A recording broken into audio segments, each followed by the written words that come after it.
Episode 1 Family Matters dimulai dengan kilas balik ke tahun 1996 di Batalion Pelatihan Khusus. Di sana kita bertemu seorang wanita yang berbicara kepada sekelompok anak kecil. Dia mengatakan bahwa keluarga mereka meninggalkan mereka dan meyakinkan mereka bahwa dia akan menjadi ibu mereka dan memperingatkan mereka agar tidak melarikan diri. Namun, salah satu gadis kecil dengan tanda X tertulis di dadanya tampaknya bertekad untuk membuktikan bahwa wanita ini salah.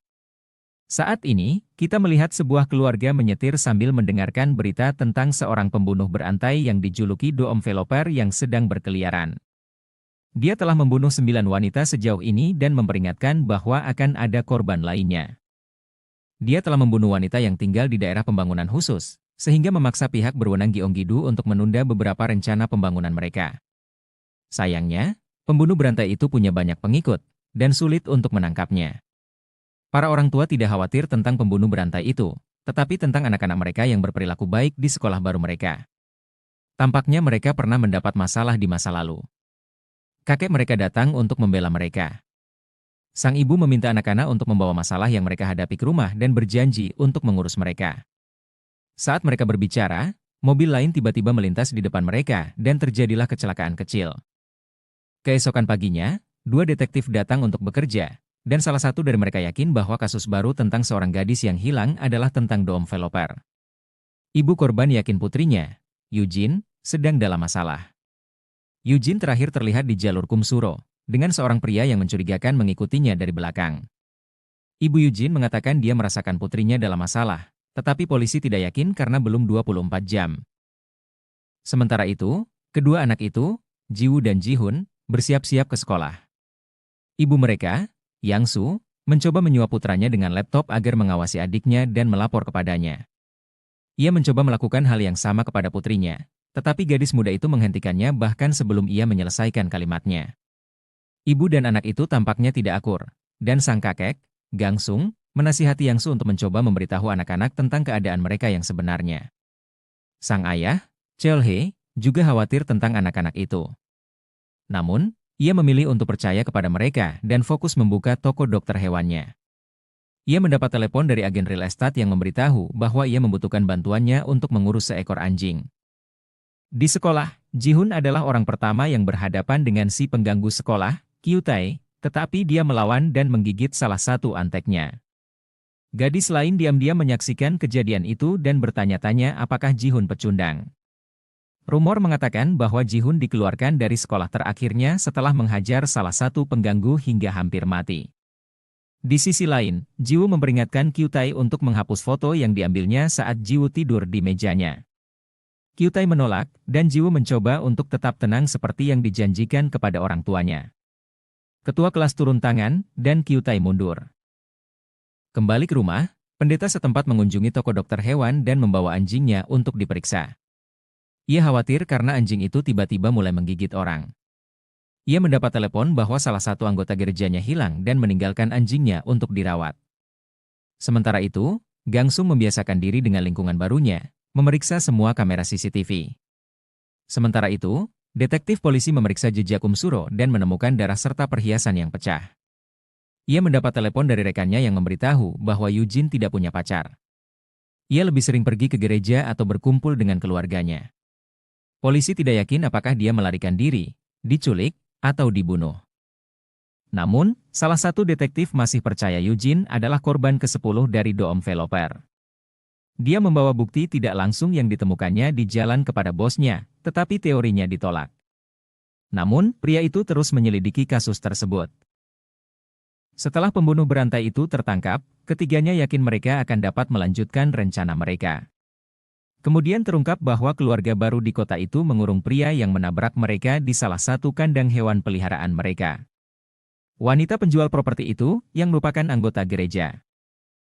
Mereka bukan keluarga biasa, dan Kyu-tae akan segera mengetahui mengapa ia tidak boleh mengganggu Ji-woo. Pada saat yang sama, Ji-hoon menyadari bahwa Kwon Mi-jung mengikutinya.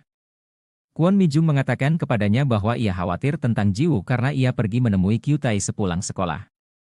Kyu-tae telah mengambil foto-foto gadis-gadis dan menggunakan AI untuk mengubahnya menjadi konten pornografi. Ia kemudian menggunakan foto-foto itu untuk mengancam gadis-gadis itu agar mengambil lebih banyak konten seksual. Kali ini, dia berurusan dengan gadis yang salah karena Jiwoo berkelahi dengannya dan teman-teman pengganggunya. Jiwoo mematahkan salah satu jari pengganggu dan membuat Kyutai pingsan. Ji-hoon tiba dan mendapati para pengganggu sudah diurus. Dia menyarankan Jiwoo untuk membawa Kyutai ke ibu mereka. Di rumah, Cheolhae dan Yang Soo mulai curiga bahwa pendeta Yun telah menyiksa anjingnya. Mereka terkejut ketika anak-anak mereka datang dengan Kyutai yang tidak sadarkan diri dan menjelaskan mengapa mereka membawanya pulang. Setelah mendengar apa yang telah dilakukan Kyungtae, orang tuanya marah. Jiwoo meyakinkan ibu mereka untuk menanganinya seperti dia menculik pria kasar yang menabrak mobil mereka dan memaki-makinya. Pria itu masih terkunci di dalam sangkar, karena mereka belum tahu apa yang harus dilakukan dengannya. Ji-hoon memohon kepada ibu mereka untuk melakukan apa yang diinginkannya dan akhirnya menunjukkan kemampuannya kepada Jiwoo. Yang Soo setuju dan mengikat Kyutai ke meja pemeriksaan. Ia kemudian memotong paha Kyutai seberat 1 pon. Cheolhae dan Gangsung pergi, tetapi Jiwoo dan Ji-hoon tetap tinggal untuk menonton. Cheolhae mengaku kepada ayahnya bahwa ia khawatir Yang Soo memilih untuk kembali ke kota ini.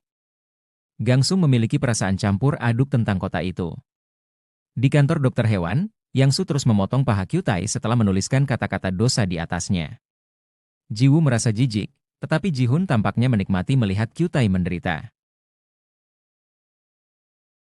Episode 2 Family Matters dimulai dengan kilas balik saat Yang Soo muda mencoba melarikan diri.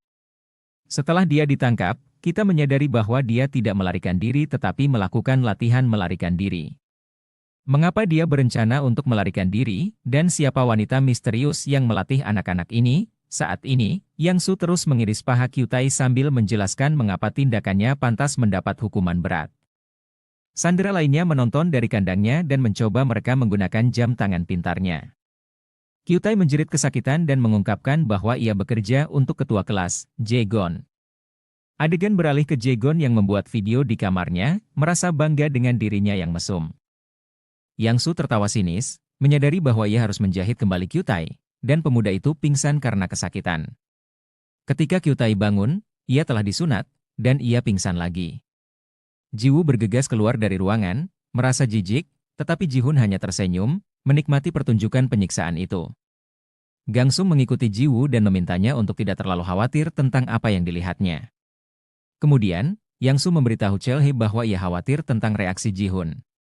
Berbicara tentang Ji-hoon, kita melihat dia mengunjungi sandera lainnya. Sementara itu, salah satu pengganggu mengunjungi ayah Kyutai, diaken gereja. Pemuda itu menceritakan kepada ayah Kyutai tentang dirinya yang dipukuli oleh seorang gadis. Di tempat lain, polisi terus menyelidiki kasus Eugene. Mereka memeriksa semua rekaman CCTV jalan masuk dan keluar dari jalur Kumsuro. Mereka melihat mobil van keluarga itu dan mobil lainnya membuntutinya, tetapi hanya satu detektif yang merasa aneh. Keesokan paginya, ayah Kyutai mulai mencari putranya. Yang Soo membawa Kyutai pulang dengan kursi roda dan mengaku bahwa dia tidur di tempatnya. Yang Soo menjelaskan bahwa dia meminta Kyutai untuk berkunjung agar dia bisa memperingatkannya tentang penindasan dan mendamaikan anak-anak. Kyutai menangis kesakitan, mengatakan bahwa dia terluka, tetapi ketika ayahnya memeriksa, tidak ada tanda-tanda sesuatu yang salah. Kemudian terungkap bahwa Yang Soo memiliki beberapa keterampilan hipnotis yang tidak biasa. Yang Soo mengejek Kyutai karena lemah, membuat ayahnya kesal, yang bangga dengan putranya yang suka menggertak. Di rumah, Cheolhae menunjukkan video yang diambil saat insiden Kyutai kepada anak-anak dan menjelaskan bahwa kejadian itu tidak pernah benar-benar terjadi. Jiwoo merasa lega, dan Ji-hoon agak kecewa. Gangsung menyebut keterampilan itu sebagai peretasan otak dan menjelaskan cara kerjanya. Ia menambahkan bahwa Yang Soo juga dapat menghapus ingatan, di antara hal-hal lainnya. Tentu saja, anak-anak punya banyak pertanyaan, tetapi mereka terlambat ke sekolah. Dalam perjalanan ke sekolah, Ji-hoon meminta Jiwoo untuk memberi kesempatan pada ibu mereka. Jiwoo masih merasa berat karena mereka tidak diizinkan menggunakan media sosial atau memiliki ponsel. Ji-hoon mengungkapkan bahwa ia pernah melihat ibunya menggunakan kekuatannya sebelumnya. Ia ingat dengan jelas saat Yang Soo berurusan dengan suami tetangga mereka yang kasar. Mereka melihat Jae-gon dan memutuskan bahwa mereka harus menangani masalah mereka sendiri. Sister Oh setuju untuk mengawal Pendeta Yun untuk mengambil anjingnya dari kantor dokter hewan. Saat di sana, dia mencoba untuk menguping, tetapi ketika dia membuka kandang, semua orang terkejut karena kandang itu kosong. Cheolhe meminta pendeta untuk memberi anjingnya lebih banyak waktu untuk sembuh dan kembali lagi nanti. Pendeta Yun tampak terkejut saat mengetahui anjingnya terluka dan tidak sakit. Suster Oh menawarkan untuk memberi Yang Su beberapa nasihat sebagai orang tua dan tersinggung saat Yang Su menolaknya. Setelah para tamu pergi, Cheolhe dan Yang Su bertanya-tanya apa yang terjadi pada sandera mereka. Sepertinya seseorang telah membebaskannya. Mereka mencurigai anak-anak, tetapi mereka masih di sekolah. Sementara itu, di sekolah, Ji-hun menggoda Mi-jung sementara Ji-woo menggodanya. Jae-gon memanggil Ji-woo dan berterima kasih padanya karena telah menjaga Kyutai. Dia menolak untuk menerima bahwa dia adalah bos besar di balik jaringan bullying. Dia mengaku hanya seorang manajer dan menawarkan untuk membayar Ji-woo dalam bentuk mata uang kripto. Ji-woo tercengang dengan keberaniannya, tetapi Ji-hun meyakinkannya untuk tenang dan menerima uang itu. Pada saat yang sama, Ji-hun memasukkan virus malware ke dalam foto-foto Mi-jung. Sedangkan polisi menangkap pria yang terekam video mengikuti Eugene. Mereka segera menyadari bahwa pria itu bukanlah pembunuh yang mereka cari. Namun, pria itu memberikan sedikit gambaran tentang apa yang terjadi pada Eugene. Pria itu menjelaskan bahwa dia mengikutinya, dan Eugene pun mulai berlari. Namun, Eugene bertemu dengan seorang pria yang berpura-pura menjadi pacarnya dan pergi bersamanya. Adegan beralih ke pria yang menculik Eugene. Ternyata pria itu adalah pria yang sama yang diculik oleh keluarga Yang Su. Saat ini, pria itu berada di rumahnya dan tidak pernah menelepon polisi untuk melaporkan apa yang terjadi padanya. Melalui kilas balik, kita mengetahui bahwa dialah yang membunuh Eugene dan meninggalkannya di mobilnya. Mobil itu saat ini berada di rumah Yang Su. Berbicara tentang Yang Su, keluarga itu meminta pertemuan, dan Gangsung setuju untuk memberi setiap orang kesempatan untuk mengajukan satu pertanyaan. Anak-anak itu menolak membebaskan sandera. Ji-hun bertanya apakah dia bisa mempelajari keterampilan menghipnotis Yang Su, tetapi Cheolhe berkata itu bukan sesuatu yang bisa dipelajari. Ji-woo menuntut untuk mengetahui asal-usul Yang Su. Kemudian kita mengetahui bahwa Yang Su ditelantarkan di usia muda, dan dia menemukan dirinya di batalion pelatihan khusus. Di sana dia bertemu Gangsung dan Cheolhe. Mereka semua adalah peserta pelatihan di pusat tersebut. Namun, mereka sepakat untuk melarikan diri dan menyelamatkan Ji-woo dan Ji-hun, yang dibawa saat masih bayi. Yang Su bertekad untuk memberi anak-anak itu masa depan yang lebih baik dan melindungi mereka. Anak-anak itu menyadari bahwa mereka sedang dalam pelarian, dan itulah sebabnya mereka tidak dapat menggunakan media sosial. Tampaknya orang dewasa masih menyembunyikan sesuatu yang lain. Saat mereka berbicara, mantan sandera menelepon dan memberitahu mereka untuk memeriksa hadiah di mobilnya dan meneleponnya kembali. Yang Su dan Cheolhe menemukan mayat Eugene di bagasi mobil dan menelepon mantan sandera itu kembali. Dia mengancam akan mengungkapnya, tetapi setelah memeriksa videonya, tidak ada tindak pidana yang perlu dilaporkan. Dia kemudian menambahkan bahwa dia adalah pembunuh berantai yang dicari, tetapi Yang Su dan Cheolhe tidak mempercayainya.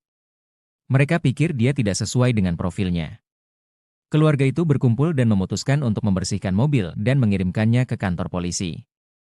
Gangsung memberi mereka kostum untuk menyembunyikan wajah mereka saat mereka mendorong mobil keluar kantor polisi. Namun, sebelum itu, mereka memanjatkan doa untuk Eugene. Keesokan paginya, media melaporkan tentang jasad Eugene dan bagaimana para pembunuh meninggalkannya di luar kantor polisi. Mereka berpendapat bahwa para pembunuh itu mengejek polisi. Namun, itu bukanlah niat keluarga. Setelah kejadian itu, hubungan keluarga semakin dekat. Yang Su senang melihat Ji-woo perlahan mulai bersikap hangat padanya. Ia kemudian mengungkapkan bahwa ia tahu bahwa Gangsung membebaskan sandera itu dan mempertanyakan mengapa ia melakukannya.